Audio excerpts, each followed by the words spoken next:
All right, Jake, welcome in. Ryan Trengrove here, Class A Pro. So just talking about how, look, check mark your greens in reg. That's very important. And then try to keep trying to figure out, like, why am I not getting the green in reg? Like, was it a bad drive that put me in a place that I had no chance of hitting the green in regulation? In that case, it's like, okay, I need to work more on my tee game.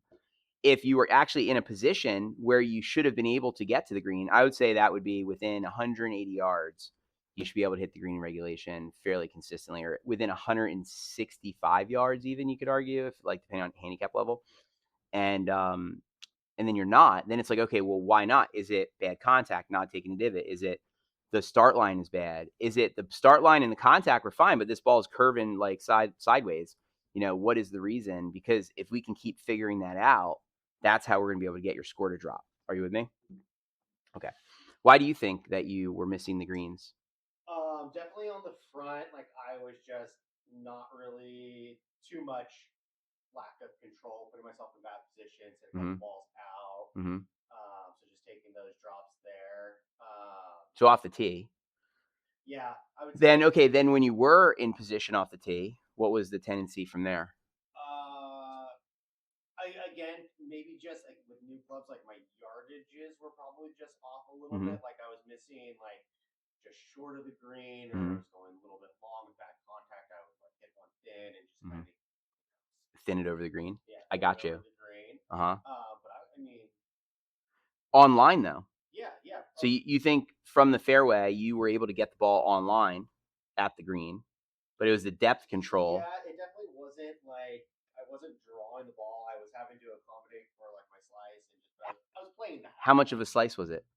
I was estimating like 15 yards, Okay. something like So that. you aligned to the left slightly Yeah, and play yeah. for it, and it was kind of okay. And it was kind of okay. It wasn't great. I did have a couple like full Mm-hmm. lefts, but in places where it's like I wasn't in a bad position, so to speak, like it should have Mm-hmm. been playable. Right. But again, maybe just not playing out there enough. Like I said, Right. first time Yeah, in a while. for Yeah. months. Right on.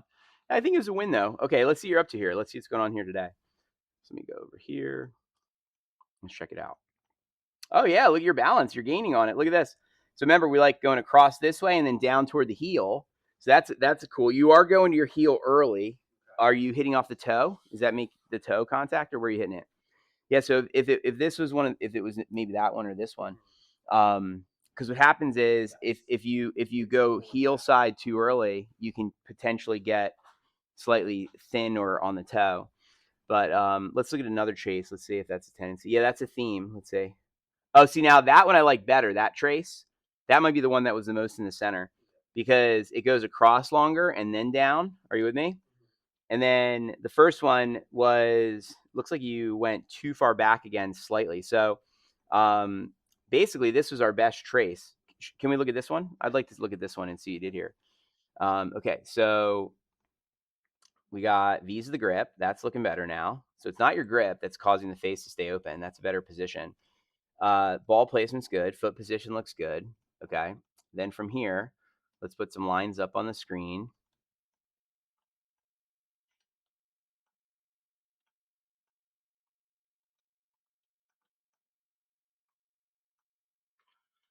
Okay. Straight back is good. Nice, man. That's a great takeaway. Perfect plane. Nice wide takeaway. You're going right up the line. Yep. Right on plane, and the toe is up. Okay. Well, it's not that. That's really solid. That's actually like incredibly better, actually, I think, from where we were with the plane, right? Okay. And then let's see over here. Yeah, nice wide takeaway. Look at this. Wow. That's awesome. Okay. And you're doing way better with your coil. Look at this. Your hips on the line, your head's in the box. You still somehow, and it always blows my mind because I'm like, how is your weight on the right more when your body's on the left, right? Isn't that crazy? But here's what I would say. I think sometimes, like the human body, you probably know better based on our talk. Like, I feel like because you did it the other way for so long, it's like still lingers.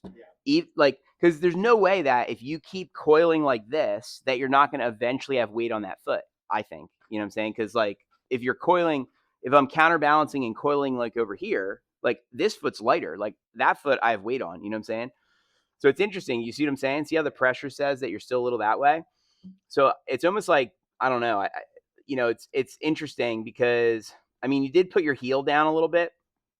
That maybe is why, maybe, but it's just that left foot gets lighter. Do you see how you come off of the left foot? Look, see your left foot's coming up right there off the pad. So somehow you get a little lighter in your foot. But what's nice is you're not swaying your hip here at all, right? And then let's take a look at the path of the club coming down here. See where you're going. Okay, so it's more downswing practice. Look at your path here. Where are you going? Yeah. So you got to still work it around from the inside out more. And actually, look at this. Your weight is on the left side correctly also. Dude, you're doing really good. Good job, Jake.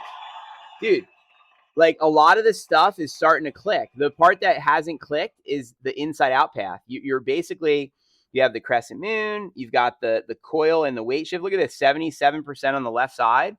That's fantastic.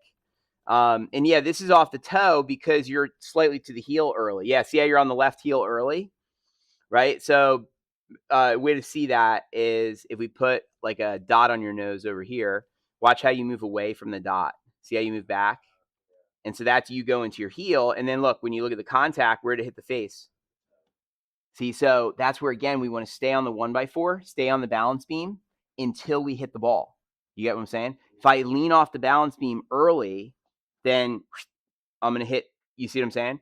For example, I was showing my trace to somebody earlier today. Where's my trace over here? Here I am. Look, you'll see I stay on the, so see my trace, how I'm on the, across the line and then down to my heel. And you'll see here that when I coil to the top, right, I have 51.49, right? And see how I'm still in the balls of my feet. And then when I come down to hit the ball, look where I'm still at, balls of feet. And then look, still in the ball of my foot. Then I go to my heel at the end. And by doing that, that gets me to hit the ball there. You know what I'm saying? So basically, if you bail to your heel early, you're going to toe it. So it's tricky because you want to stay on that. It feels awkward at first, because it's a lot, to be balanced in the balls of feet. All right, so here's basically the plan then.